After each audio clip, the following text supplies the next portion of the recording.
E aí galera, beleza? Douglas Rainha aqui do Perdido em Pensamentos, do blog Perdido em Pensamentos. E hoje, nesse dia de Iemanjá, nós vamos falar um pouquinho sobre a nossa queridíssima mãe Iemanjá. Só compartilhar aqui com o pessoal. A gente já começa já. Salve, salve Odoiá. Então vamos lá, né? Começar um pouquinho falando sobre nossa queridíssima mãe Iemanjá, que hoje nós comemoramos o dia dela, dentre de muitos dias, que eu acredito que ela é o orixá mais comemorado no Brasil todo. Para quem está chegando agora, eu sou o Douglas Rainho, do blog Perdido em Pensamentos, um blog que trata sobre espiritualidade de forma clara, forma simples, forma direta. Iemanjá é uma figura incrível, né? É uma figura cheia de histórias, cheias de desejos, cheias de paixões, cheias de amores. E incrivelmente ela tem uma cara do Brasil que é impressionante. Apesar de ser uma orixá africana, ela tem uma cara brasileira que nenhum outro dos orixás tem. A princípio, assim, é aquilo que eu falei. Eu acho que é a orixá mais comemorada dentre todas. Nós comemoramos ela agora, no dia 2 de fevereiro, comemoramos em dezembro aqui em São Paulo, né? Especialmente em São Paulo, nós comemoramos aqui em dezembro. E também temos o dia 31 de dezembro para o dia 1º de janeiro, onde que todo mundo vai lá pro mar comemorar Iemanjá. Seja umbandista, seja candomblessista, seja quem for, até mesmo aquelas pessoas que nem sequer conhecem a história de Iemanjá, as lendas de Iemanjá, quem é a figura de Iemanjá, o que eu acho meio difícil, né? Mas, enfim, acaba indo lá comemorar e saudar a nossa querida Mãe das Águas. Para a Umbanda, a Iemanjá ela tem uma característica um pouco diferente da característica que nós vemos na orixá africana, o que não desmerece em nada ela, né? Da tradição mesmo, na origem Iemanjá na África, ela era uma orixá menor de um rio chamado Iemonjá, que banhava certa parte ali da região ali da Nigéria, né, onde a gente tem a cultura Nagô, e de onde provém o povo Yorubá. E esse rio, ele acabou sendo o local de culto dela durante muitos anos. E depois, após invasões e guerras entre as tribos que haviam ali, ela teve o seu culto transferido para um rio chamado Ogum, que não tem nada a ver com o orixá Ogum, por incrível que pareça. Mas foi uma migração entre as tribos. Então, desde o princípio, a orixá Iemanjá era uma deusa cultuada pelo povo Yorubá, na verdade, para um pedaço de terra, né, uma região geográfica delimitada, e um pedaço de terra com água doce, né? Água doce. Iemanjá é tida como uma orixá antiga, ancestral, mas ela é filha de um orixá ainda mais antigo, que seria Olokun. Olokun é tido tanto como homem quanto como mulher em várias lendas. Então essa questão ela pode ser tanto o pai quanto a mãe de Iemanjá. Olokun realmente é o deus que tem a atribuição do domínio dos mares, de todos os mares, de todo o oceano e toda a água salgada. Bom, de onde surgiu então essa história de que Iemanjá é a deusa do mar? Bom, surgiu com o tráfico dos escravos, né, dos negros que acabaram se tornando escravos aqui na nossa terra, no Brasil, que acabaram trazendo essa cultura. E muitos deles apontavam, por incrível que pareça, essa é uma das histórias que é tida como mais aceita entre os meios sociológicos e antropológicos, que quando falava-se de Iemanjá, eles acabavam apontando que Iemanjá estava do outro lado, mostrando o mar. E essa história foi associada pelo europeu, pelo branco e tal, como se eles estivessem apontando que Iemanjá morava no mar, mas eles estavam dizendo que ela morava do outro lado do mar. E isso acabou pegando, entrando no gosto popular e afins. Bom, quando chegamos aqui, temos uma identificação muito grande de Iemanjá como a Senhora da Vida também, a Regente da Vida. A Regente da criação, da geração da vida, né? da manutenção da espécie e tudo mais. Só essa característica de Iemanjá, de ser uma geradora ela ter essa energia vital, essa essência vital, a essência da criação, para ela foi categorizadamente, né, deixado a cargo de como uma orixá de concepção. Ela criaria, né, todas as situações necessárias para criar, para começar algo. No caso, seria para começar algo. Seja uma vida, seja um projeto, seja um estudo, seja o que for que precisa ser criado, uma ideia, ter uma ideia assim criativa, ter aquele insight, tudo isso é considerado um domínio de Iemanjá. E por ela ter essa característica muito forte e ser ligada com a vida que nós vemos no planeta, sendo entre plantas, entre animais e tudo mais, e nós sabemos que a vida provém do mar, foi daí que ela foi associada ao mar definitivamente, teve essa questão de amalgamar-se, né, às lendas do mar. Ainda assim, no território brasileiro, nós tínhamos mitos culturais próprios aqui dos povos indígenas sobre várias mulheres, sereias e encantadas que eram donas do mar, que eram regentes do mar. Então, o africano aqui na terra, despojado de seus deuses, despojado da sua terra e de sua liberdade, via no culto do indígena algo muito parecido, algo muito próximo com o que eles conheciam. Então eles acabavam por associar o encantado dos indígenas a encantada Iemanjá da terra africana, assim surgindo a nossa Iemanjá. Porque quem vê uma representação de Iemanjá na imagem que a Iemanjá tem, na iconografia que a Iemanjá tem, nós podemos perceber que ela não tem nada de africana. Ela também não é muito bem europeia. Ela tem muitas características indígenas. Olhos mais puxados, a pele mais entre não tão escura, mas também não tão clara quanto do povo europeu. Cabelos longos, negros e lisos, muito lisos. Toda essa concepção é praticamente indígena. A imagem mais popular de Iemanjá, ela já sofreu algumas alterações. Mas a primeira imagem publicada, eu publiquei no nosso blog lá, essa imagem faz algum tempo, eu publiquei essa imagem, ela tem nitidamente os trejeitos indígenas. Então nós podemos dizer que a nossa Iemanjá, na verdade, é uma encantada natural daqui, que se tomou desse nome Iemanjá emprestado da grande orixá africana e acabou tendo um culto totalmente diferenciado e próprio. A Iemanjá nossa aqui, ela é uma Iemanjá das mais cultuadas das deidades que eu já conheci. Todo mundo presta culto a Iemanjá, todo mundo tem uma simpatia por Iemanjá. Né? Não sei porque se o povo brasileiro tem uma costa imensa, muitas praias e o Oceano Atlântico, Baiano, a gente como um todo, que a gente tem essa identificação tão grande com Iemanjá.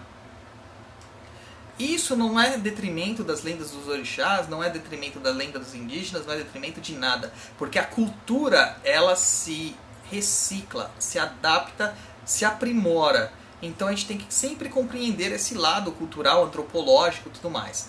Dentro do lado religioso, as forças religiosas, elas trabalham em conjunto. Você pode ter certeza que Iemanjá não está nem um pouquinho preocupada se você está se referendando a ela como orixá ou a ela como uma encantada aqui da terra do Brasil. Ela não está nem um pouco se importando, desde que você tenha respeito por ela e haja propriamente dentro das suas leis, dentro das leis de Zambi, né, da lei de Deus. Uma outra concepção de Iemanjá é de que Iemanjá não é somente a deusa do mar, ela é a deusa de todas as águas, sejam elas doces ou salgadas, sejam elas as águas que correm ou as águas paradas, seja até mesmo a água da chuva. Ela é dona de toda a água do planeta. Imagine o poder desta encantada, desta deidade, deste orixá. Nosso planeta é composto 2/3 de água. Imagine o poder que esta orixá não possui. Ela está em todos os lugares praticamente da Terra. Se não é no mar, são nos rios. Se não são nos rios, são nos lençóis freáticos. Se não são nos lençóis freáticos, é através do gelo, porque a água é em estado sólido. Se não é através do gelo, ela está na atmosfera, através de vapor de água. Ou seja, Iemanjá, ela permeia todo o planeta. Eu acho que isso é evidente. E ela está dentro de nós também, né? Porque nós somos compostos de água praticamente nossa maior parte da nossa estrutura material é feita de água. Então a regência de Iemanjá está dentro de nós também. Bom, enfim, Iemanjá é essa entidade maravilhosa, a qual eu tenho um grande privilégio e honra de também ter na minha coroa. Dentro da Umbanda tradicional, o culto de Iemanjá é um pouco diferenciado. Iemanjá, ela vem lá na sexta linha de Umbanda tradicional, encabeçando a sexta linha de Umbanda, e ela rege uma linha muito especial, onde tem algumas falangeiras que nós conhecemos muito bem, que seria o caso de Oxum, né, uma falangeira, é uma orixá também, mas ela é regente de uma das falanges de Iemanjá, sendo Nanã também a regente de outra falange. Temos também Maria Madalena como regente de outra falange, e várias outras pessoas e outros seres encantados, outras entidades encantadas regendo as demais linhas e as demais falanges.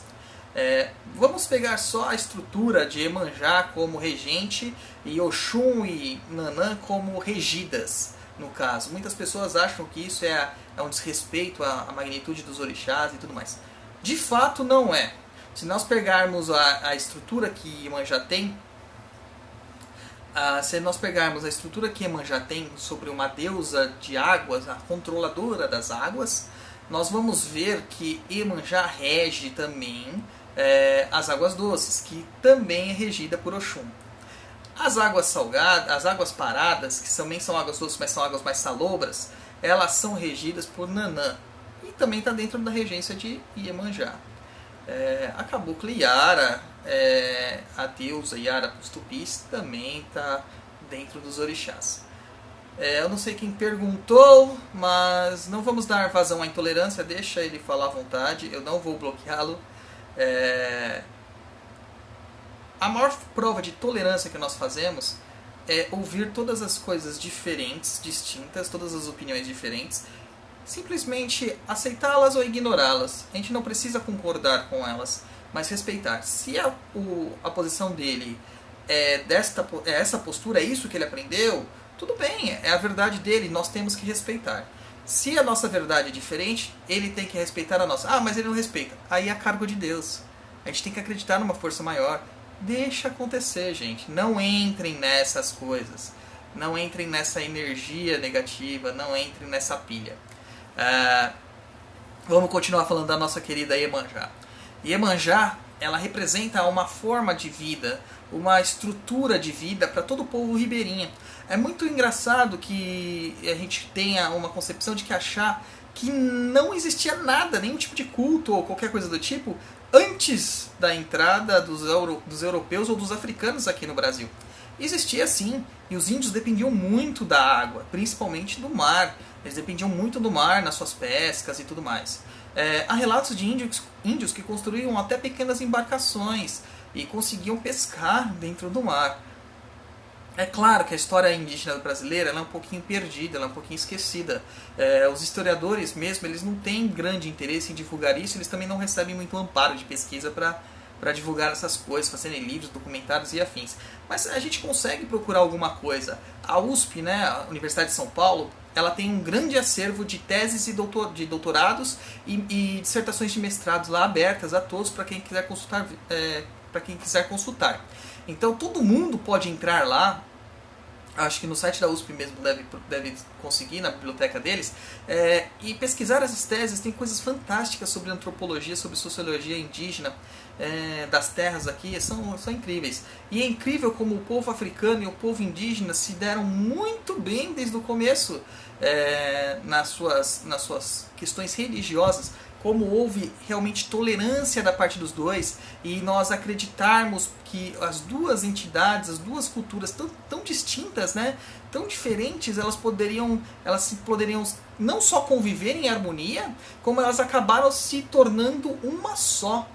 Veja só que interessante.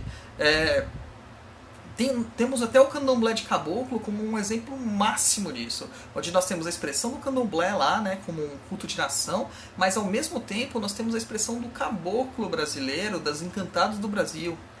Então é uma questão assim, é uma sabedoria perdida, uma sabedoria esquecida que a gente deveria resgatar. Iemanjá, além de todas essas maravilhas que Iemanjá tem, maravilhas que eu digo porque é um dos orixás que eu sempre mais respeitei assim, dentro da minha jornada evolutiva, do meu conhecimento. Mesmo quando eu não tinha conhecimentos umbandistas, eu tinha uma reverência pela imagem de Iemanjá. Eu não sabia por que exatamente que aquela imagem me causava tanto respeito, tanto impacto, né? Dentro das suas linhas, nós temos a linha das caboclas dos rios, temos as linhas das caboclas do mar, caboclas e caboclos, né, que geralmente são encantados. Raramente um caboclo dessa linha teve uma vivência humana. Não é que não possa ter tido, pode acontecer de alguma dessas entidades ter uma vivência humana, mas a sua maioria são encantados, são linhas paralelas de evolução. Sim, as sereias, na verdade, é engraçado, né? Porque a sereia ela tá em todas as culturas do mundo. Você pode procurar, o grego tem a sereia, nós temos a sereia aqui antes da vinda dos europeus para cá. Se eu não me engano, os irlandeses têm, os escandinavos também têm, se eu não me engano.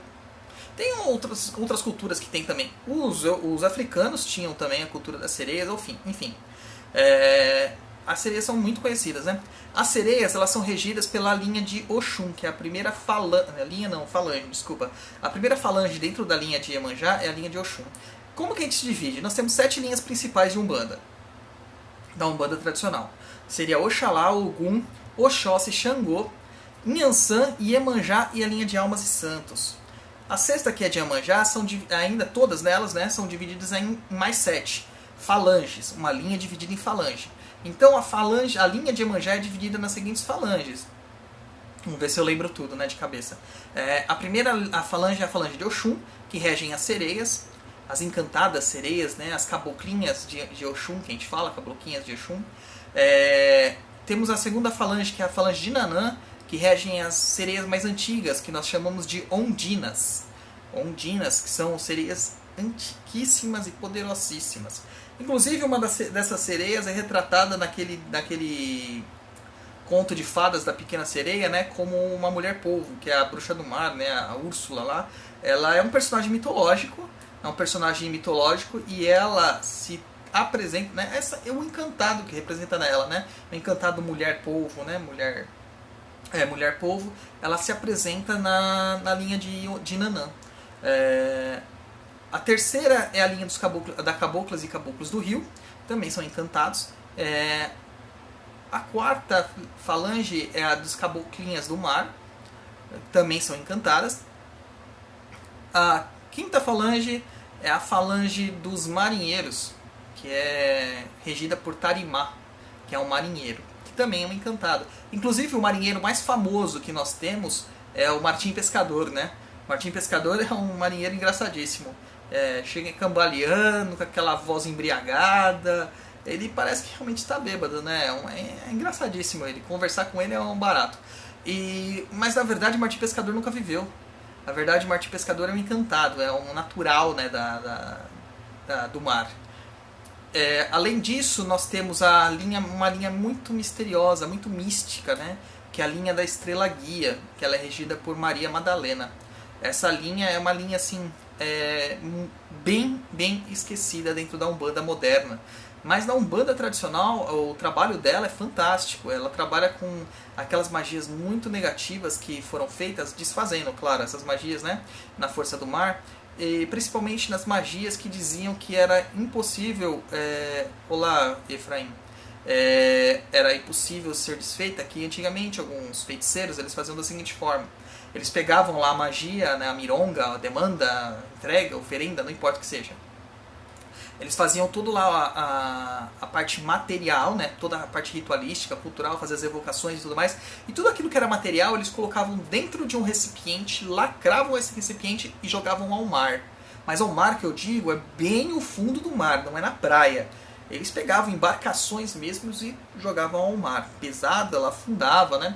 E ficava ao mar. E esses feiticeiros diziam que essas magias, né, geralmente magias negras, elas jamais poderiam ser quebradas, porque elas estavam inacessíveis aos feiticeiros do bem, vamos colocar assim, né? Aos bruxos, magos do bem, os pajés e sacerdotes. Porque a ideia que se tinha dessa cultura antigamente era de que você precisava ter um elemento material para desfazê-lo. entendeu? Sem o elemento material em mãos, não poderia desfazê-lo. E a Umbanda veio ao nosso socorro com isso na figura de Maria Madalena, da Falange da Estrela Guia. São essas entidades que vão buscar essas entregas e tudo mais. Efraim, sucesso financeiro você faz assim, cara. Acorda cedo, vai trabalhar, gasta menos do que ganha, guarda bastante e assim a gente consegue sucesso financeiro. E tem uma outra questão. Tem uma mironga boa pra gente conseguir sucesso financeiro também. E essa vale pra todo mundo. Preste atenção na hora que você for votar. Presta muita atenção em quem você está votando. Bom, enfim. Então essa Falange de Estrela Guia, ela surgiu em auxílio do nosso auxílio dentro da Umbanda, né? Regida por Maria Madalena, uma mulher fantástica. E elas conseguem, através dos encantados que tem marítimos, ir buscar estas oferendas e desfazê-las, entendeu? E muitas dessas encantadas, elas trabalham muito ligadas a chamados de... a Umbanda não chama assim, essa é uma outra categoria, mas o Espiritismo chama de médium de transporte. É um médium especializado, tem diferença entre o médium de transporte da Umbanda e o do Espiritismo. Mas a mediunidade que eles usam é a mediunidade que o Espiritismo fala, que é transportar um objeto, desmaterializar de um local e materializar em outro. Esta é uma mediunidade que nós raramente vemos hoje em dia, né? Por isso que eu digo que a linha está muito esquecida também. Efraim, eu sou da Casa de Caridade Nossa Senhora Aparecida, lá em Santo André. Se você quiser conhecer a casa, digita aí www.facebook.com/C de casa, C de caridade, N de navio, S de senhora, A de Aparecida, CCNSA. Aí você vai ver a nossa casa. O que eu acho do cristianismo? Eu acho o cristianismo fantástico. A base que Jesus nos deixou é a mesma base de moral que nós, umbandistas, seguimos. É a mesma. Bom, e a última linha, por mais chocante que possa parecer, é a única linha de esquerda que se apresenta fora da última linha, que é a linha de Santos, que apresenta na linha de Iemanjá. Essa linha é uma linha de esquerda, né, uma linha de Exus e Pombagiras, que se chama linha dos Exus marinhos, ou linha dos Calungas. Esses Exus estão entre os mais poderosos Exus que nós podemos conhecer dentro da Umbanda. Eles são figuras antiquíssimas, ancestrais e que têm um poder imenso. Efraim, deixa eu só fazer um parênteses aqui para você, Efraim. Não, sem problema, pode perguntar à vontade, a gente está aqui justamente para isso, né? As pessoas recriminam o umbandismo pelo mesmo motivo que os romanos recriminavam o cristianismo, por falta de conhecimento. A maioria, infelizmente, tem aquela questão a psicologia fala muito disso, que é o efeito manada. Esse é um fenômeno muito claro dentro da nossa vivência aqui, da nossa existência. Ocorre mesmo, a gente não tem como fazer diferente, porque está intrínseco ao nosso inconsciente. Então nós acabamos indo pelo que a maioria vai. Então, se você tem uma maioria que deturpa e que não procura conhecer realmente uma religião, ela com certeza vai sofrer recriminações e preconceitos. Claro que em toda religião nós temos os maus exemplos. No cristianismo eu tenho certeza que nem todos os padres, nem todos os pastores, eles são esses exemplos de bondade e de ternura ou seguem exatamente as lições que Jesus Cristo acabou ensinando e deixando para nós. Assim também acontece dentro da Umbanda, do Candomblé, do Espiritismo ou de qualquer outra religião. Porque uma coisa assim que a gente esquece é que a religião ela é feita de seres humanos. E nós, humanos, somos falhos. Somos extremamente falhos. Eu até te convido, Efraim, para conhecer nosso trabalho lá no blog, que nós falamos mais do que Umbanda só. Nós falamos mais do que Espiritismo. Nossa preocupação é com a religião como um todo. Então entra lá no www.perdido.co. Só CO, sem o M no final. Nosso blog tem lá também nossos links no YouTube, o nosso podcast. Inclusive no nosso podcast nós gravamos o episódio piloto sobre por que estudar religião. O segundo episódio, na verdade o primeiro, né? O primeiro episódio de estreia foi sobre o Islã. E o terceiro episódio, número 2, né? O número 2 agora que nós gravamos essa semana, que provavelmente vai ao ar em breve falar sobre o que é religião. E nós contamos lá com uma professora de teologia, uma mestra em ciências da religião. Contamos também com o Abreu, né, que é um ex-evangélico, né, ele viveu dentro da igreja evangélica durante muitos anos. E tem eu lá de paraquedas falando sobre Umbanda e religiões espiritualistas. Mas a gente tenta mostrar todas as religiões através da visão de necessidade, de consciência e de religação ao seu sagrado, sem colocar um preconceito em cima dessas religiões. Então, infelizmente, a gente vai encontrar exemplos bons e ruins em tudo na vida. Até no McDonald's nós vamos encontrar bons e maus atendentes. Imagina na religião, que é uma coisa tão abstrata, cara. É uma coisa tão abstrata. Eu digo McDonald's porque o McDonald's segue um padrão, né? Segue uma cartilha para fazer todos os seus lanches e tudo mais. Imagina a gente na religião que está tentando entender um pouquinho, né, sobre a divindade, que é uma coisa inefável, incognoscível. É complicado, cara. Nós estamos ainda andando, caminhando. Vou voltar a falar de Iemanjá. Então, na última linha que eu te falo, na última falange, nós temos os Exus marinhos, os Calungas. Essa Calunga, na verdade, ele não quer dizer que é o Campo Santo, o cemitério. Calunga, nesse caso, seria o mar mesmo, né? As profundezas do mar, o abismo.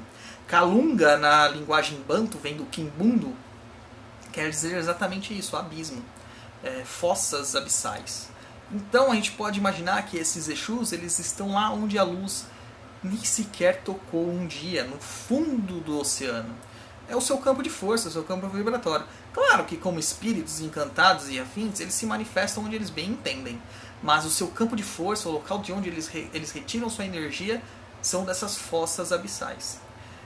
Não sei se vocês já perceberam que os animais abissais, eles são extremamente feios. Imagine um Exu desses, como ele não é. Não é bem que eles são feios, para nós eles são como aliens, né? Totalmente complicados, diferentes, estranhos. Mas esta linha também é uma linha incrivelmente poderosa na cura material e na cura espiritual. Então, os Calungas, eles são figuras de muito respeito. Raramente você vai ver um Calunga que seja muito feliz, assim, né, por se dizer, que tenha manifestações de muita alegria. Eles são mais taciturnos, sérios, compenetrados e transmitem uma sabedoria incrível, coisa que raramente você vai ver em outros tipos de Exu. Alguns Exus têm até sabedorias muito grandes, mas você, no estilo de um Calunga, vai ser muito difícil. Então Iemanjá é isso, gente. Iemanjá é essa figura maravilhosa que tem todas essas entidades sobre o seu manto. Ela é sincretizada na Umbanda tradicional com a Virgem Maria, e por isso nós podemos encontrá-la nas comemorações sincretizadas com todas as Nossas Senhoras. Ela pode ser qualquer uma das Nossas Senhoras, por isso que nós comemoramos tanto em dezembro Nossa Senhora das Conceição como Iemanjá aqui em São Paulo, quanto agora em fevereiro, dia 2 de fevereiro, comemoramos a Nossa Senhora dos Navegantes. E é isso aí, gente. Eu vou ficando então por aqui. Agradeço a todos aí a audiência, a paciência de me ouvir. Compartilha com o pessoal aí sobre nossa transmissão, nosso Periscope. Entra lá no nosso blog, www.perdido.co. Entra lá no nosso blog, a gente tem canal do YouTube, a gente tem alguns vídeos muito legais lá que a gente está postando. Temos também o Instagram, Facebook, todas essas redes sociais legais. Além do blog que tem muita matéria, gente, tem muita informação lá para vocês. Tá certo? Fico no aguardo aí do contato de todo mundo. Todo mundo tenha um ótimo dia de Iemanjá e Odoiá, minha mãe, Odoiá.